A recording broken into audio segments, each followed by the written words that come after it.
Hi, and welcome back to Just Ask the Question. I am your host, Brian Karen. With me today, great friend to have around. Love to talk to him about all this stuff. He's anonymous. Don't let anybody know. It's Miles Taylor. Miles, welcome Don't back, let them brother. How know, you man. doing? Don't let them know. Because How's it it might going? get you. It might get you in trouble to hang out with this guy. They're They can really say that working. about either one of us. Yeah, that's you know what? That's right. I can't So top that. That's true. I bring you here today to talk about the wonderful world of Donnie again. You left the Yeah. administration, the first administration. We're back for round two of Donald, and today was, as we record this on a Tuesday afternoon, it's damn crazy at the White House. We have MBS, who from Saudi Arabia, who everyone, our own CIA, said is responsible for the death of Jamal Khashoggi. There has been at least two documentaries that I've seen on it, secret recordings that the Turks had that pinpointed who did it, when, and how, and why. And Donald Trump came out today and praised MBS and said, "Hey, what are you talking about? You're fake news. You're a rude person. I hate you." This was to ABC. I forget the reporter who asked the question, but he went after the ABC reporter, and both of them then smiled at each other, and they went on about selling F-35s. So I got to get your take on it. I mean, Donald denying that MBS had anything to do with it doesn't surprise me, but I am surprised that we didn't push back harder. But what do I know? Agree with you there. I think folks have let him off the hook way too much. There've been these past couple of pressers in the Oval Office where folks are not asking even follow-up questions of the president, but that's a separate topic for a separate day. Look, I sat with the president in the Oval Office in the aftermath of what happened with Khashoggi, and I will say October of that 2018. It was October 2nd, if I remember correctly. that's right. And I Yeah. was with him that month as he was thinking about how he was going to respond. And I will tell you that Donald Trump has been relatively consistent since that time period, namely that he doesn't give a shit. And at the time, that's what he expressed to us privately.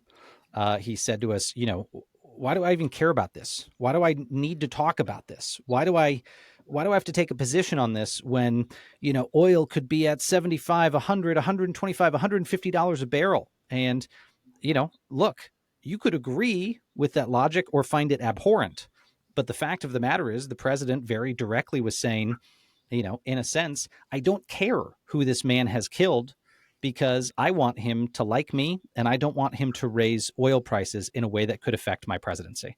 And if you think I'm being flip about that, like all things with Donald Trump, you don't need to worry or trust my behind the scenes account because, like, within days of him workshopping that with us in private in the Oval, he went out there and essentially said the same thing to the Yeah. American public. And so he displayed that sort of crass logic out there very openly. Now, a lot of folks inside the administration at the time wondered, why is the president so willing to let the Saudis off the hook on this? I mean, there was the realpolitik argument of we need the Saudis for a lot of things, but Donald Trump is no master strategist on foreign policy. He's not weighing those equities of, what the Saudis might be able to do for us in Yemen. The equities he is weighing are what might the Saudis be able to do for me? And I think that was so nakedly obvious in the lead up to this visit to Washington. You had just days ago reporting about the Trump organization cutting deals with Saudi Arabia, and Right. shortly thereafter, the Saudis coming into the United States and the president fawning over them. Guys, we don't need very much analysis and insight to rush to the conclusion that is so obvious, which is Donald Trump cozies up with autocrats because he can do deals with them. He can make money with them. That's it. It's that simple. And you don't have to agree with me politically about Donald Trump being a bad president or not needing to be in the Oval Office to come to Right. that conclusion. It's so obvious it hits you in the face. That's why he's doing it. He is cutting deals with them, and that is influencing his foreign policy. Well, do you think selling F-35s to Saudi Arabia upsets the balance of power in the Middle East? Well, yeah, but I think that's not a consideration for Donald Trump. The consideration for Donald Trump is, do the Saudis want it? And if they want it and I give it to them, are they going to be friendlier to me during my presidency and in my post-presidency? Am I going to Yeah. be able to cut deals with them? Is my son-in-law going to be able to start venture funds with their capital? Are we going to be able to benefit? Well, then, yeah, he doesn't care. These aren't his F-35s. They're our F-35s. And so, if he can give things that belong to us, the taxpayers, and if he can use taxpayer dollars to advance his relationship with the Saudis, I think he'll do it. Yeah, I don't think. I mean, started out saying it would be 600. He was in the Oval Office with MBS saying it'll be 600 billion, and then MBS came out and said, "Oh no, it'll be more than a trillion." And Donald gushed. I mean, he goes, "You all heard that? You heard that? 600 billion. Really going That's to be a right. trillion? This is great. I've got." He says he's got everything under control. The stock market prices are going down. We're in a sweet spot when it comes to what was it? Where are we in a sweet spot now? His sweet spot changes every day. The economy's in a sweet spot as far as inflation goes. That's his latest claim. And so I listened to it. You were there. MBS is frightening to me because it displays to me the fact that, and I watched the two of them gushing over each other, and it just displayed. I thought it was a really good framework of how fucked up Donald Trump is when it comes to anything regarding liberty, free speech, free press, or any of the above. Yeah, I mean, look, Donald Trump feels the same way about dissidents that Mohammed Yes. bin Salman feels. I mean, Yeah. they feel the same way. Uh, but Donald Trump's envy is that he can't at least Kill openly us. go kill his critics. Yeah. But he's getting goddamn close. I mean, if you're watching what's happening in the Caribbean, and I say this with no love loss for the dope runners that are being blown up in the Caribbean, I honestly could give a If they shit are, if we don't personally if know. they're dope runners. I mean, Yeah. but personally, I'm not saying a prayer over the graves of those guys, but I am saying a prayer for the rule of law, because the law forbids us from murdering a criminal suspect when instead we can arrest them, detain them, interrogate them. And I mean that very literally. What we Yeah. are witnessing there is Innocent illegal. until proven And guilty. Due mark process. my words, there will be investigations, there will be trials. People will go to jail for these extrajudicial killings of these dope runners. Again, you can hold two thoughts in your head.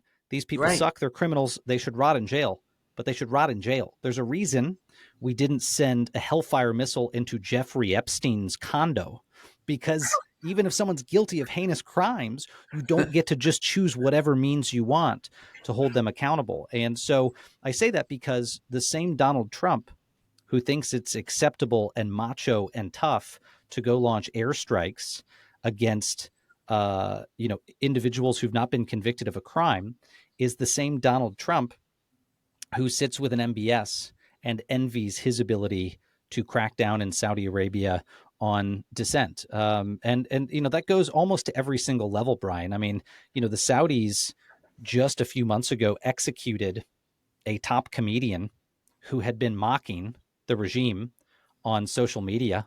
They killed him Right. for it. And you've got a Donald Trump who, every time he sees someone make fun of him on television, he wonders about what regulatory tools does he have to shut them down and shut them up. And we just saw that with Seth Meyers days ago. We saw it with Jimmy Kimmel. We saw it with almost every late night host. I think John Oliver is the only one that's not been called out, and he's probably feeling pretty left out. Poor John Oliver. He's like, hey, what's wrong with me? Yeah, I'll that's it. criticize you too. Yeah. Um, Well, I'm feeling left. He hadn't picked on me or Jim Acosta in what, a couple of months. So yeah, that's I pretty still wild. show up in his videos on occasion. I've heard. I don't know. I don't watch them, but and I know Jim does. I know that he loves to pick on people He who have. covers it for you. Yeah. So, but the thing that bothered me most, I think, was, well, one of the things that bothered me was as he looked at and I can't, again, the ABC reporter escapes in my mind, but he looked at her and said that was an insubordinate question. Uh-huh. And you're a really It's a nasty real person. weird thing for a president to say. As if I worked for him and he has say over my actions. Yeah. And this is, to me, just an indication that he still doesn't get the separation of church and, well, he doesn't get separated in church and state, but he certainly doesn't understand the fourth estate, exactly why we're there and what we do, which is calling, I know people say it's truth to power. I will go with facts to power. I don't know. There are 4,000, as I've often said, 4,000 religions on this planet, each one with its own truth. I'm not going to tell you what, your truth is, but I will tell you what the facts are. And Donald Trump doesn't like to have those facts tossed at him. And the two things that were tossed at him that he really got pissed off at the ABC reporter about was, the first one was, of course, Jamal Khashoggi and his death. And he called him a controversial guy simply because he wanted liberty for the citizens of Saudi Arabia that was promised by MBS and has not yet been delivered.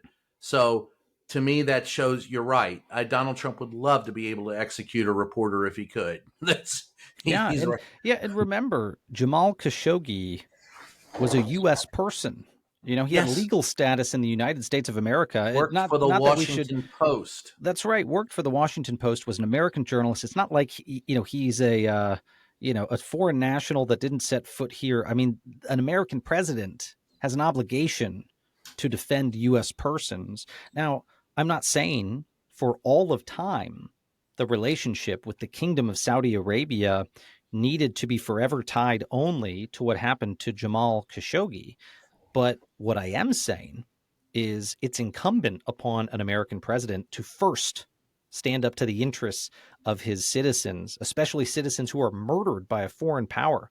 And from the moment this scandal started, Donald Trump did not have an interest in doing that. If anything, he put the United States in greater danger in a way I've talked about a few times publicly, Brian. But the short version of it is I was there when he was meeting with reporters to talk about Khashoggi, and he picks up a fistful of classified documents, as Sarah Huckabee Sanders recounted it, and waved them in the faces of the reporters. So here he's got this allegedly very highly classified information about what we know about the Saudis From the and CIA. Khashoggi, Yeah. and he's waving it in front of New York Times reporters who were in the office. And at the time, John Bolton was the national security advisor, and he was stunned by this. And his first question was, were there cameras in the Oval Office? Did they snap photos of this intelligence? That can put the lives of spies at risk, and, intelligence officers and foreign sources. Those types of things can put people in danger. Now, fortunately, I think that any leaks of that information were somehow contained. But this is how flippant this man Yeah. is about these things. I mean, when you get that type of information on your desk, whether or not you're going to give the Saudis a pass or if you're going to be hard on them, regardless, that information you get, you hold lives in your hand as you read it. You don't flash it in front of the world and wave it around and let people take pictures of it. But that is sort of the reckless disregard that the man sitting in the Oval Office has for human life. And I could do 5 hours with you, example of how I saw him react in moments where human lives were what was being discussed. And it was often with irreverence and dismissal.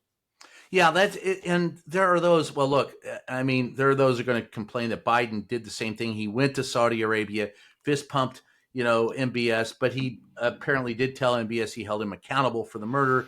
I'll skip that. But to your point, there are those who say, and these are, people who know far more about international relations than I do. You were in the room, so I'll defer to you, but said that we lost a real opportunity to hold Saudi Arabia accountable here, that we could have made use of this information to further Yes. benefit the United States Yes.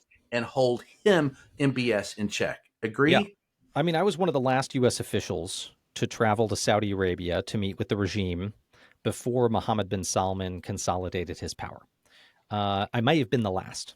And, while over there, I think it was clear that change was in the air. Okay, the trend lines were pointing to the fact that MBS seemed likely to consolidate his power in that country, and that's who we would be dealing with. But also, this is a very young guy who's a monarch who's likely to be in power for many, many decades. And so Yes. when something happens like you saw with Khashoggi, Sure, you don't decide that forever the entire relationship is dependent on that. But a smart president, a smart tactician when it comes to foreign policy, sees that there is also an opportunity there to stand up for human rights, to stand up for Western values, but also to say to Saudi Arabia, if you want to be taken seriously in the world, if you want to rehabilitate from this egregious crime and mistake, you're going to have to do it through us. And you can only do Right. it through us because we're the most powerful country in the world. And you've just violated these rights that we've spent our existence for 249 years as a country defending. You do that, and you have Saudi over a barrel, literally and figuratively speaking, because where they sell their product, how they sell their product, how they engage with the world, in part, is through us, in large part. And we could have conditioned a lot of what the Saudis did on how they reacted in that moment. That would have given us the thing Donald Trump claims to be so good at getting, leverage. But he Yeah. didn't do Well, that. He wanted to give no. them a pass. He wanted the easy way out because he didn't want them to not like him and damage his prospects of financial gain teaming up with the Saudis or remaining in office. So to use his terms, the Saudis now have leverage on Donnie. Yes. I mean, in a sense, I would think so. I mean, tough to tell what else might have been discussed or happened behind, closed doors. Let's not go there. That's I had Yeah. I had enough trouble with Love and Bubba. That's Yeah. I mean, my mind will go in places that we can't talk about. I don't want to know what's going on under those robes. I don't want to know. Yes, they seem ill-fitting as it is.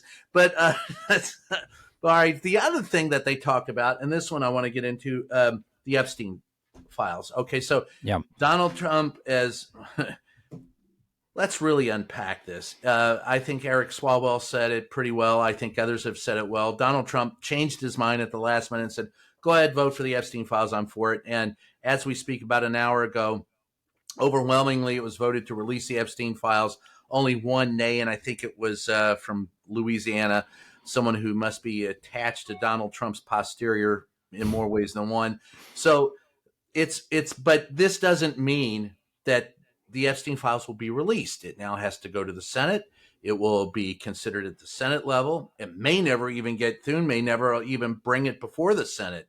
And then if it does go before the Senate and it passes, Donald Trump can sign it or veto it. Or if it's a significantly different bill, it would have to go to reconciliation. And oh, by the way, at the same time, Donald Trump said releasing all the files that are possible because Pam Bondi is now investigating. So none of that it means that Donald Trump is for releasing the files. There's rumors that all the Republicans are going to be scrubbed out of the files. But let's be blunt about it. Donald Trump could do an end run around all this. He has the ability to release the files himself, and he won't do it. That's right. It's as simple as that. I mean, this is just a delay tactic. There are only two people who would argue Donald Trump needs to wait for this whole process to play out. His obsequious pleasers and his staunchest defenders who want him to be able to delay the release, and people who are complete fucking idiots. Those are the only two categories. Those could be the same people, and they could be the same people. Those are the only two categories. Otherwise, anyone with a partly formed prefrontal cortex understands that what's happening here is just a very gigantic delay tactic that has been bundled inside of a wider cover-up about the president's involvement in Epstein. And I'm sick and tired of going on TV programs with pundits on the other side who are like, there's nothing in the files. There's nothing in the files. The Democrats are just dragging out. Well, if there's nothing in the goddamn files, just release the files. That's it. That's it. That's it. It's so simple. This is the simplest, stupidest issue. I'm sick of talking about it, but we're talking about it because you have a president of the United States that is engaging in an obvious cover-up, not a complicated, mischievous, three-dimensional chess sort of effort to deprive the public of insight. They don't even have a good answer to the question when you ask the White House press secretary, why don't we just release him right now? And they didn't have an answer to that until just a couple of days ago when they decided, we've got this master move we can play where we reopen the investigation and then we'll say, hey, we're sorry, we can't release the files because we reopened the investigation based on zero evidence, by the way. And that's Yeah. what they did. It's Yeah. so obvious. Like, none of this is 3D chess. It's very, very crass. And frankly, I think we're going to see that it's very likely crimes were committed throughout this process. You have a active cover-up that happened in the Department of Justice. You've got these agencies lying to the American public about what's in there, what people knew, and when. And now they are inventing criminal investigations into private American citizens as a way to protect the president. Because we've Yes. seen not a shred of evidence of why or what new information justifies opening new investigations into individuals. And again, it doesn't take a smart person to understand how it happened. An idiot should understand. Donald Trump was upset. He got called out in the files last week, or in files from the estate. He's very worried about people paying attention to him. And he decides unilaterally, I'm going to open investigations into the Democrats associated with Jeffrey Epstein. I mean, we're losing the plot here because the Epstein story isn't even the story there. The story is The cover up. 2025 is the first year in American history an American president ever has been directing federal investigations into individual American citizens officially, openly, and publicly through the justice system. That doesn't happen. Why? Because it is unconstitutional, Brian. It's literally unconstitutional. Yes. Go back to the Declaration of Independence when the revolutionaries said, we're sick of the king hauling us up here for basically fake offenses, and unilaterally being able to do that. The Fifth Amendment, the 14th Amendment, the First Amendment guard against that sort of selective and vindictive prosecution. And yet the president of the United States right now is doing it for the first time ever. Yes. 2025. He's just picking people off, posting on social media. I'm going to investigate them and them and them. And yes, the Epstein story is a big story, but it's a damn big story that he just opened federal investigations into people without evidence to benefit himself politically. Well, that stretches, of course, to what he was saying, to ABC, you should lose your license. We'll investigate you. I mean, he threatens everyone that he doesn't like with an investigation. And you said even a stupid person could notice this. So speaking of Marjorie Taylor Greene, she has she has publicly broken. You said it, not me. Yeah, that's true. I did. So she has broken with the president, as other members of MAGA who believe that. Remember, it was Donald Trump who brought this up. He said he was going to release the Epstein files because there was a deep state and he was going to expose the deep state. And the conspiratorial minded people said, yeah, he's right. And so now they believe he's part of the deep state. Hint, he always was. But nonetheless, she has, do you take her split and her appearance today in a press conference calling for these things to be released?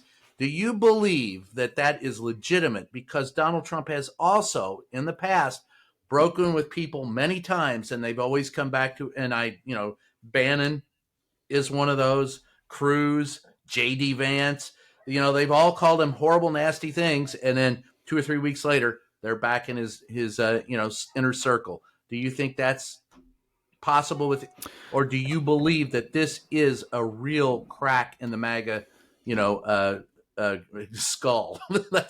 I don't think we know yet. I think Donald Trump is going to try to prevent it from fracturing the movement. I mean, right now, he felt like he had no control over what Marjorie Taylor Greene was doing. And so to regain control, he is chastising her. He's trying to alienate her from the party so that he has something to trade. This is what he always does with everyone, is he finds leverage so he can try to find some way to trade. And so he's ramped up the attacks on her. And I would suspect, if past is prologue and we know about this guy, somewhere here in the next couple of weeks, the next couple of months, they're going to come back to Marjorie Taylor Greene with some sort of deal. Come back into the fold with the president. Don't criticize him. He'll back off of you. He won't endorse your challenger. You give him XYZ. That's what I think he will try to do here. The question is, will Marjorie Taylor Greene stick to her guns? And, that's what we're going to wait and see. Yeah, or do we see her in the Oval Office smiling and waving with Donnie going, oh, we made up. It was just a lover spat. We're fine. That's a great, I don't know the answer to that question myself, and I've been asked it a number of times. So I guess at the end of all of this, today has been a hell of a day. God knows what tomorrow will bring. But always. Yeah, but and with like Mary Trump has set off, and there is no worst with Donald. There's only every day is worse. But I look at the I of the two things that we're talking about today. I know the Epstein case is a cover up and is detrimental and is, but I Yeah. look at the MBS and what's going on in the Middle East as potentially internationally far more damaging. And as you pointed out, we used to be the light on the hill. We could Yeah. hold people accountable and say, listen, if you want our help, you've got to do X, Y, or Z. But that's not what we're seeing out of Don. In fact, Donald today in the White House in the Oval Office was fawning over MBS, letting him get away with it. And MBS lied to the reporters as well and said, hey, we're investigating that. We've got to do this. We're investigating that.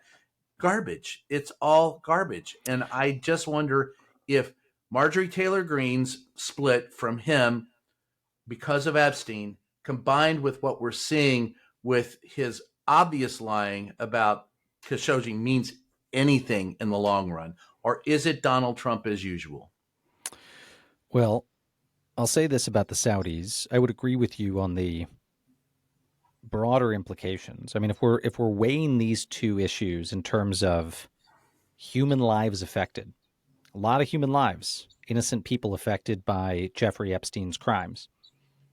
America's relationship with the Saudis affects vastly more lives, and in some cases, issues of life and death, Yes. in war, in counterterrorism, in freedom of speech, debates and discussions, and incidents of human rights abuses. So, in that sense, it is bigger.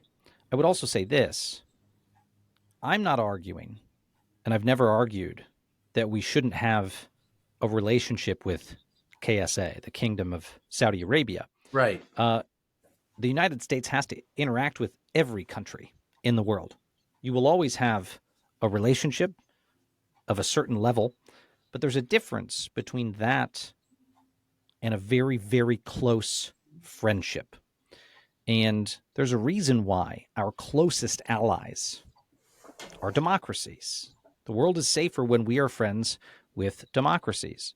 And I find this to be a really interesting side by side this past week because our closest ally, what we call the special relationship, the United Kingdom, did something unprecedented last week. They stopped sharing intelligence with the United States because they think what we are doing in the Caribbean, bombing the drug boats, is illegal. We did Yeah. a lot of stupid things in the first Trump administration, but I never had the Brits call me up and say, we're done sharing intelligence with you. That would have rocked my world. I would have had to resign if I was involved in something that led to that ally stopping intelligence sharing. And then within the same week, a country that doesn't share the same values as us is held up as a close friend. And I would say the old maxim here is very true, Brian, which is that your closest friends are a mirror. What they look like is what you look like. Yeah.